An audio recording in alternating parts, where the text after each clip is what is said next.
Muchas gracias, buenas tardes, noches, ¿no? Para todos. Quiero agradecer entonces al CIET por la invitación de poder participar con ustedes de estos eventos, de esos webinarios, para pues, tratar de alertar, ¿no? Como mencionaba Luciano, a que los productores mejoren sus rendimientos. Bueno, mi tema es principios básicos para alcanzar altos rendimientos y los principios básicos, o quién sabe, los conceptos, ¿no? Que nosotros manejamos, que mencionaba Luciano, son esos, ¿no? Son estos conceptos que manejamos, o princípios que deben ser eh, atendidos uno a uno con máximo de precisión.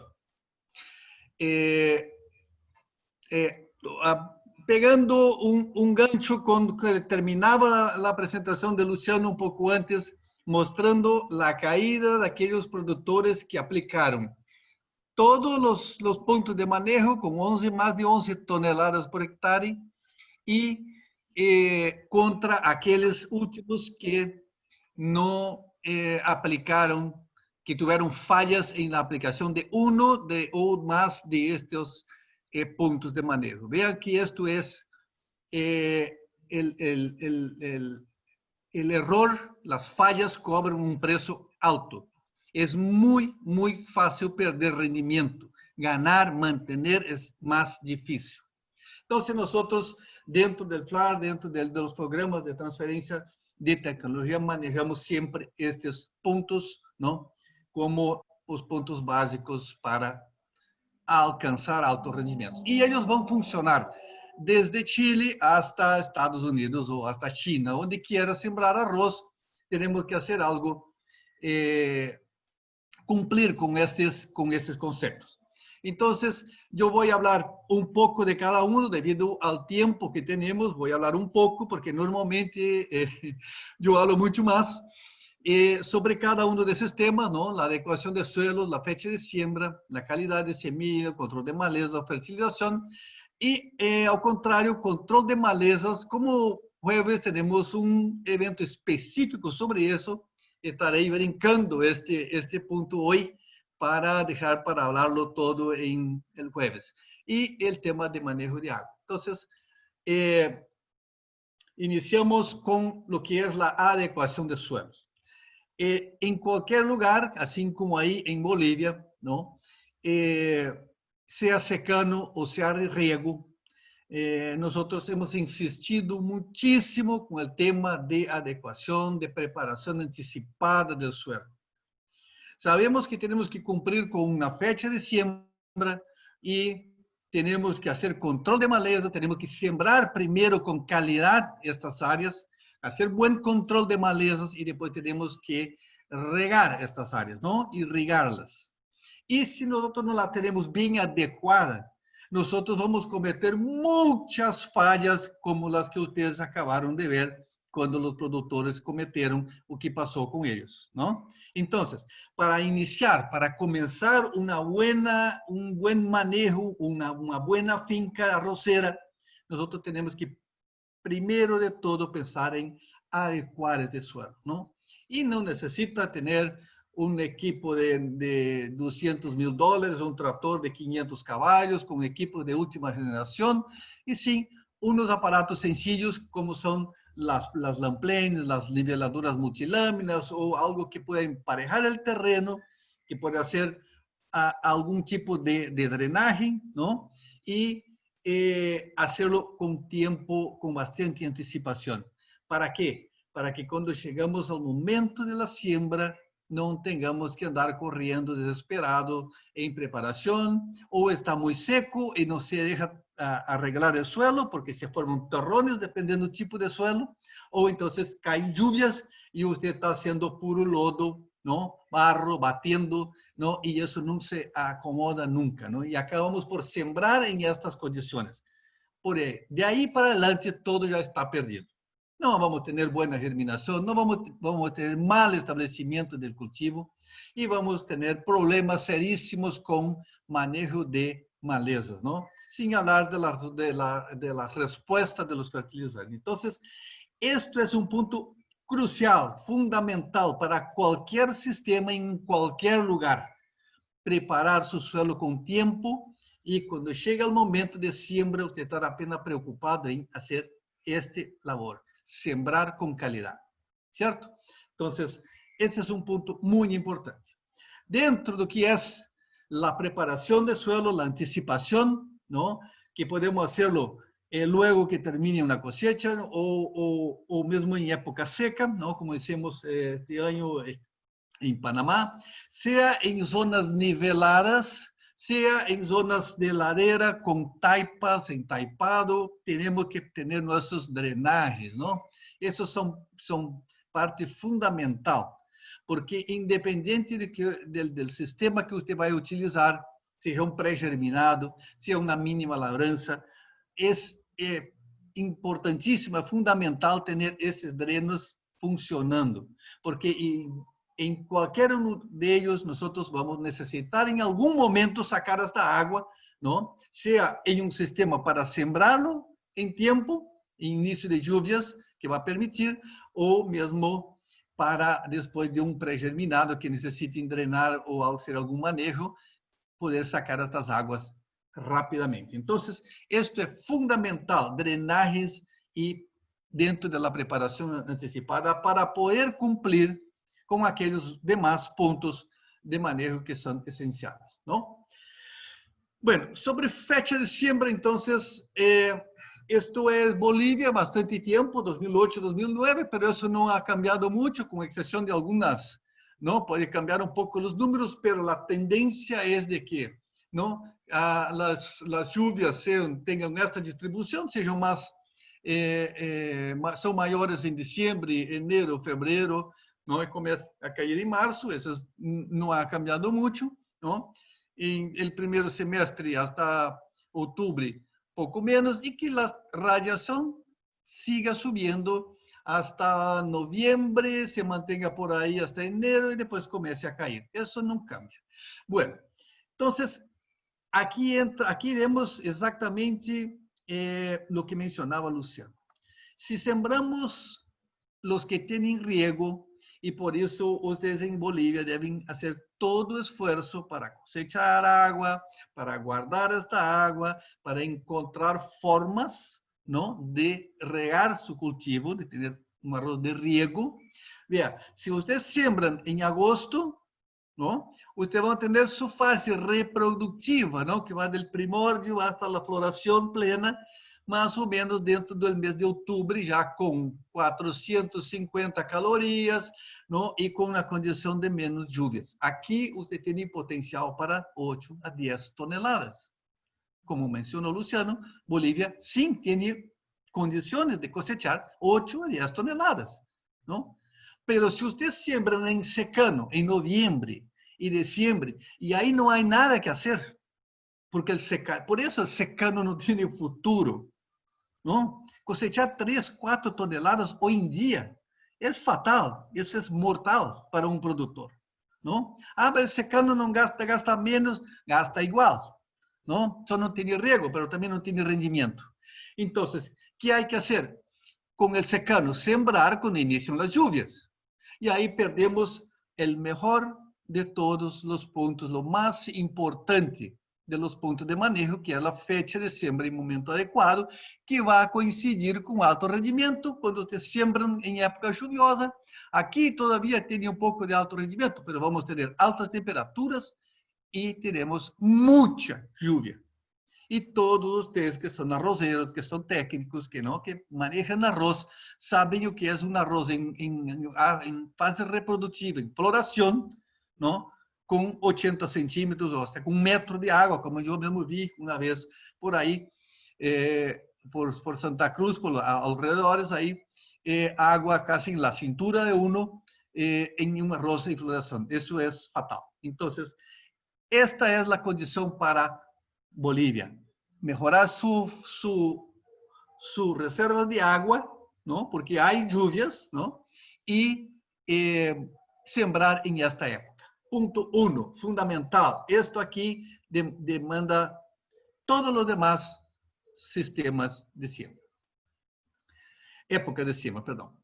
Esa es la curva de rendimiento, ¿no? Ustedes van a estar por aquí en 450, 500 calorías, entre 8 y 10 toneladas, como mencioné anteriormente. Y si se meten a secano, vamos a estar aquí abajo, ¿no? Buscando aquí 4, 5, 6 toneladas. Entonces, la fecha de siembra adecuada para ustedes, julio, agosto, para 8 a 10 toneladas, y la siembra de diciembre a siembra de secano, ¿no? Puede estar ahí entre 4, 6, 3 toneladas, quién sabe o qué, porque eso es una incógnita. Nunca sabemos en secano si va a llover mucho, si va a llover poco, si va a llover en el momento que necesitamos o si va a dejar de llover aquele momento que el arroz más demanda agua, ¿no? Período reproductivo y floración. Entonces, esto es la diferencia y esto es o que tienen que pensar en ustedes para Bolivia, ¿no? Para se alcanzar esta siembra adecuada, ¿no? Se requiere de mucha coordinación, ¿no? Tenemos que hacer una buena adecuación de suelos, tener semillas de buena calidad ya en su galera, ¿no? En casa, tener los insumos asegurados y tener agua, ¿no? Maquinaria, todo eso requiere de coordinación buena, eso que mencionaba Luciano, aquellos productores que tienen alto rendimiento tienen esta coordinación, o sea, tienen todo a la mano, lo hacen todo a su tiempo y por eso tienen mejores resultados que los demás, ¿no? Es sencillo de entender. Y no hay tecnologías para altos rendimientos en temporal. ¿Por qué? Porque es lo que acabo de mencionar. Perdemos el principal de los puntos de manejo, que es la fecha de siembra. Si tenemos el arroz en época reproductiva, lloviendo todos los días, oscuro, con baja luz, con temperaturas altísimas, ¿cómo va a producir un arroz? Tenemos mucho vanamiento, temperaturas arriba de 35 grados provocan vanamiento de los granos. Entonces, no hay nada que hacer con secano. Podemos minimizar, ¿no? Ayudar un poco, pero no hay solución, ¿cierto? Entonces, la solución es riego, porque ahí sí tenemos todo el manejo en nuestra mano. Sobre la semilla, que ya bien lo mencionó ahí Luciano, y estuve algunas veces ahí haciendo algunas giras y me detuvo en el problema bárbaro de arroz rojo, ¿no? Estaba haciendo una gira por ahí y veía muchas veces unas áreas de arroz rojo lindísimas, pero lo malo que estaban infestadas de arroz convencional, arroz blanco, ¿no? Pero el arroz rojo estaba una perfección. Entonces, me pararon los pelos de esa situación, ¿no? De que todos los campos estaban muy, muy infectados. Y eso se comienza por la calidad de semilla. Solo vamos a eliminar o disminuir la semilla dentro de los campos el día que dejemos de sembrar. Mientras ustedes estén sembrando 4, 5, una semilla por kilo, ustedes nunca van a acabar con el arroz rojo. ¿Por qué?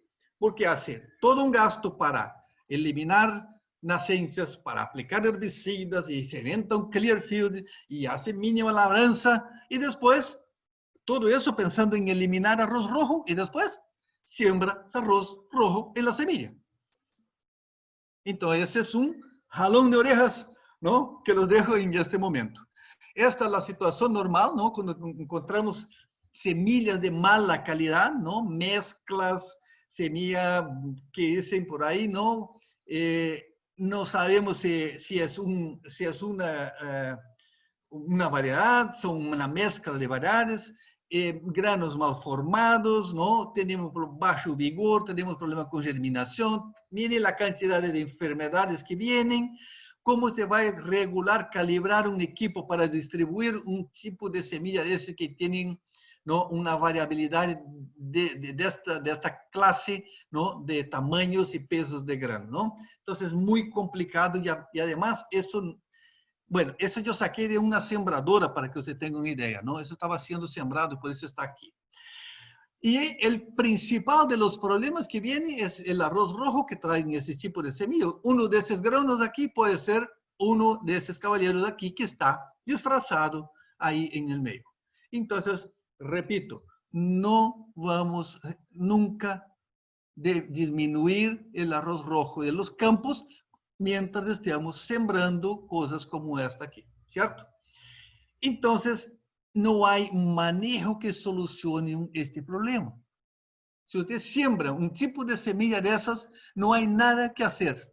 Solo hay una cosa para hacer, es lamentar mucho.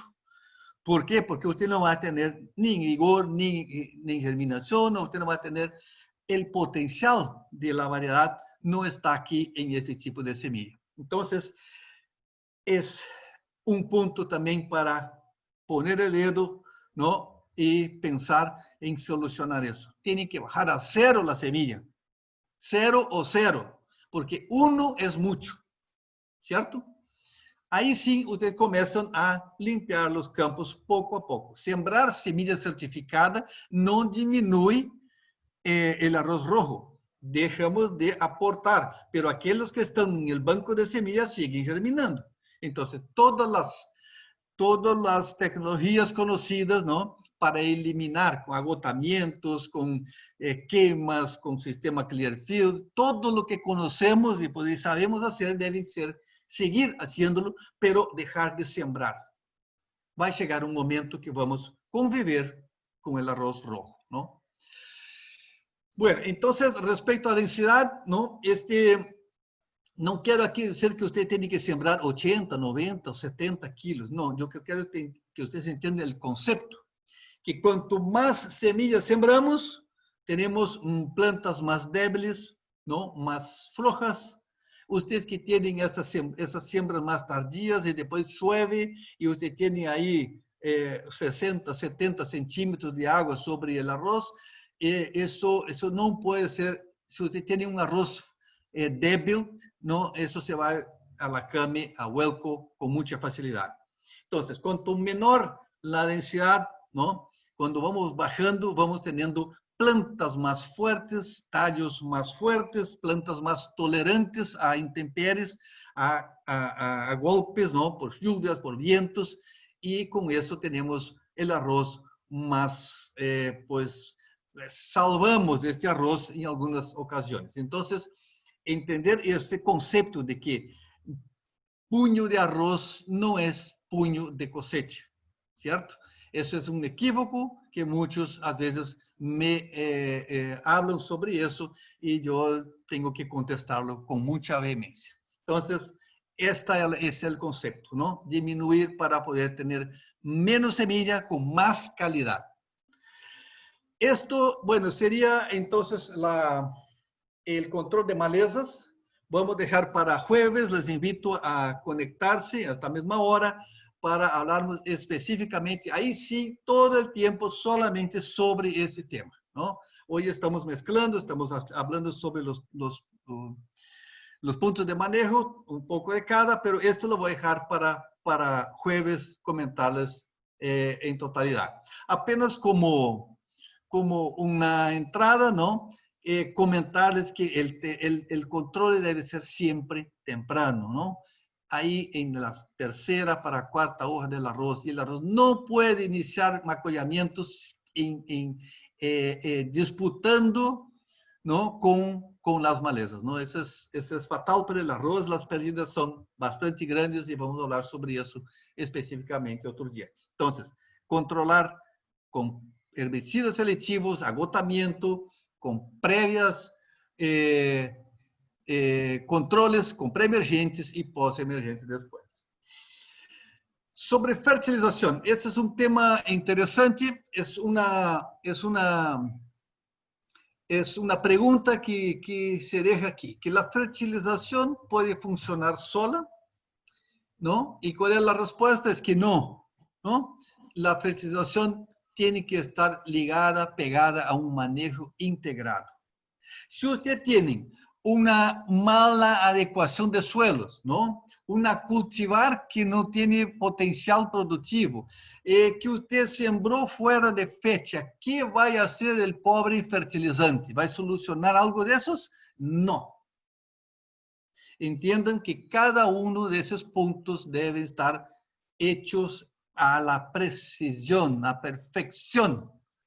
Eso es el secreto de aquellos productores líderes que tienen 10, 11 toneladas todo el tiempo. ¿Es por qué? Porque no cometen fallas en estos puntos. Y no podemos dejar, ¿no?, tener todas estas fallas y después pensar, yo le pongo un poco más de fertilizante y soluciono el problema. Usted va a empeorar el problema, ¿no? Va a ser peor muchas veces. ¿Por qué? Porque vamos a estar tal vez alimentando otras malezas, por decir, ¿no? Y vamos a estar dejando el arroz para atrás. Algunas recomendaciones aquí, entonces vamos a dar un poquito sobre la fertilización en secano, ¿no? Que es no solucionar, pero minimizar el problema. Entonces pensamos en dos situaciones, que puede ser, o olhamos todo que es 100% del fósforo, del potasio y si algún otro nutriente que las análisis del suelo requiera, ¿no? Y la mitad del nitrógeno. Podemos incorporar esto siempre en suelo seco y luego sembramos el arroz. En caso de siembra al voleo y en sistema convencional, ¿no? En suelo seco, secanero. ¿No? Esa es una forma donde nosotros tenemos para aumentar la eficiencia del fósforo y potasio porque están incorporados, ¿no? Y principalmente el nitrógeno. Al incorporar este nitrógeno, nosotros reducimos en 50% las pérdidas, porque normalmente utilizamos urea, ¿no? Urea, y eso es muy volátil y se pierde muy fácilmente cuando aplicamos en suelo húmedo. Entonces, al incorporar, tenemos una ventaja, ¿no?, de reducir por lo menos 50% las pérdidas. Y después manejamos 25% en B4, B5 al inicio de macoya, cuando el arroz ya tiene sus malezas controladas, podemos aplicar un 25% del nitrógeno restante en esta etapa y otro 25% en diferenciación del primórdio floral, que en las variedades de 120 días vão estar aí ao redor de los 45 a 50 dias, devemos andar aplicando esta última aplicação de diferenciação do primórdio, e não a los 55, 60, quando ocorre realmente a diferenciação. Ou seja, temos que antecipar um pouco este momento para dar tempo que este nitrógeno seja absorvido, translocado para as hojas e convertido em fotoassimilado para que a planta lo pueda converter em granos. Então, não podemos aplicar um dia antes del primórdio, porque vamos estar chegando tarde, ¿no?, com esta aplicação. Este produto não entra aí em um dia, não tem condição de entrar no suelo, subir a la planta, ser assimilada, ¿no? Então, esse é o conceito de antecipar um pouco a aplicação de primórdio floral. Outra forma é aplicar este fertilizantes em la sembradora, que vai incorporar ao momento da siembra. Então, são formas que nós temos de melhorar a resposta de los fertilizantes em sistemas de secano. Para riego, é algo similar, não? Vamos sempre, igual que para secano, igual para riego, vamos ter uma análise de suelo que vai nos dar o potencial del suelo que nos vai produzir, que nos vai render sem aplicar nada, ¿no? Por la análise, nosotros sabemos que yo tengo, por decir, 2 toneladas me da el suelo, sin aplicar. Entonces, si yo estoy buscando el potencial rendimiento por la época que estoy sembrando de 8 toneladas, ¿no? Entonces, vamos a aplicar fertilizante para 6 toneladas. Assim se calcula la fertilización, ¿no? Buscando lo que hay en el suelo y dónde yo quiero llegar con mi rendimiento, mi potencial rendimiento. Y eso va a depender de la fecha de siembra, de la calidad y de la variedad y de la calidad de establecimiento de este cultivo y del buen control de malezas. Ahí entonces nosotros podemos pensar en voy a aplicar fertilizante porque yo tengo un arroz que sí puede responder, ¿no? Entonces, en este momento tomamos la decisión y no un mes antes de sembrar. No sabemos cómo va a estar el arroz.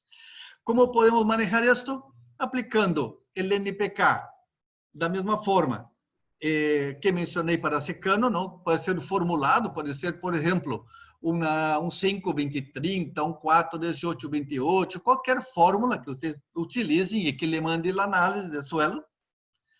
Ou então as matérias-primas, como o MAP, o DAP e KCL. Tudo isso pode ser aplicado, não? Ao boleio em pré-siembra incorporado, como é o caso de secano, se pode fazer também em caso de siembra que não seja mínima labrança, pode ser aquela siembra que uno faz a preparação de última hora e pode incorporar o fertilizante se querem, não? Se vai ser a siembra ao boleio, não? Hasta esta fertilização, hasta o V4, ou seja, quando o arroz tenha 4 hojas, não? De aí para trás. Nunca devemos entrar com esta fertilização mais allá de que quando o arroz inicie a macoia, não? E também em la sembradora podemos andar incorporando. Isso são opções, várias opções, formas de andar fertilizando sempre com eficiência, não? Poniéndolo sempre bajo suelo, em pré-siembra incorporada, ou com a sembradora ou com a rastra, não? Que é muito importante e fundamental é que a aplicação tem que ser temprana de fósforo e potássio. O arroz vai necessitar a sua máxima disponibilidade de fósforo, potássio, nitrógeno, cálcio, magnésio, açúcar e todos os nutrientes em sua fase vegetativa, que vai desde o dia 1 hasta o início da diferenciação do primórdio. Esse é o momento onde os nutrientes vão estar subindo, sendo absorvidos pelas raízes, não? Tenha em conta que aí é o lugar onde se deve poner esses fertilizantes, por isso deve estar incorporado, deve estar bajo tierras de preferência, não? Não? Apesar de que se pueda aplicar por alguma razão hasta B4, pero los mejores resultados si usted puede incorporar, ¿no? Y ahí este nutriente va a entrar en solución de suelo y van a estar disponibles por los próximos 30 días, 35 días, que es cuando el arroz va a estar en pleno macullamiento, buscando los nutrientes para hacer hijos y para hacer su biomasa, a acumular o máximo posible de fotoassimilados que después en la fase reproductiva y con alta luz se va a convertir en granos. Es de las hojas que van a bajar los nutrientes para la espiga y no del suelo que va a salir. Del suelo debemos estar a aplicarlos siempre en inicio de desarrollo del arroz, en la fase vegetativa, que es cuando ele va a estar subiendo ese nutriente, ¿no? Y apenas como un recuerdo, ¿no? Folhares não são uma boa ideia para andar fertilizando arroz. As gramíneas não são boas absorvedoras e não respondem a folhares, não? Que às vezes muitos por aí veem que basam sua fertilização aplicando toda a semana uma coisa e outra, e potássios, e citoquininas, e hormonas, e não sei o que mais coisas, não? E ao final cosecham 3 toneladas. Então, el nutriente tiene que estar cerca de la boca del arroz, y la boca son las raíces están ahí para eso, ¿no? Entonces, por ahí vamos a poner nuestro fertilizante. Si acaso en algún momento hubo alguna deficiencia que necesita ser corregida, entonces ahí a ver si se puede hacer algo en hojas, pero no es la recomendación y todo debe estar bajo suelo disponible para las raíces. El nitrógeno, entonces, en riego, vamos a aplicar la urea 80% en 4 hojas en suelo seco preferencialmente y los 20% en la diferenciación del primordio floral. Entonces, incorporamos fósforo y potasio con un poco de nitrógeno y después cuando controlamos las malezas en 4 hojas, con inicio del macollamiento, 80% de N y esperamos y agua, riego y completamos los 20% antes de la diferenciación del primordio. Eso es un sistema, es una forma de que tengamos alta eficiencia en el manejo de los nutrientes. Bueno, de riego y terminando, apenas mencionar que a medida que nosotros retrasamos la entrada de agua, ponga atención aquí abajo, ¿no? Entrando agua 12 días, 28 días, 38 días, nosotros perdemos rendimiento. Más de una tonelada a cada 15 días, para redondear aquí los números, ¿no? A cada 15 días perdemos una tonelada o más de rendimiento solo por retrasar entrada de agua. ¿Y por qué pasa eso? ¿Por qué? Porque mientras no entre agua, el pH del suelo, que estaba en 5, va a permanecer en 5, y a pesar de usted aplicado 300 kilos de fertilizantes, el arroz no se va a mover de ahí, porque ele está bloqueado por el pH y por no tener agua. Entonces, al momento que entra agua, el pH se va subiendo, va a estabilizar a un 6, 6,5, y todo ese nutriente va a estar disponível para esta planta que va a absorber y transformar esto en granos. Entonces, esta es la razón, una de las razones por la cual, a medida que vamos retrasando a entrada de agua, vamos perdiendo rendimientos, ¿cierto? Entonces, muy importante, en 4 hojas, de 3 para 4 hojas, podemos andar aplicando herbicida, aplicando la urea en suelo seco y lámina de agua permanente por lo menos 30 días para asegurar que este nitrógeno no se pierda de este suelo ahí, porque ele está fijado, ¿no? Por las cargas negativas y por la lámina de agua que está taponando. Entonces, fundamental, y también para el tema de control de malezas, que no, como mencionó Luciano, la lámina de agua es un excelente fertilizante, un excelente fungicida, un excelente herbicida, ¿no? Porque pone todo a trabajar, pone todo a funcionar cuando tenemos nuestra laminita de agua. Para eso tenemos que tener, ¿o qué? Buena adecuación de suelo y buena disponibilidad de agua. Los demás puntos son más fáciles de realizar. Bueno, muchas gracias. Hasta aquí llegamos y estamos a la orden para las preguntas.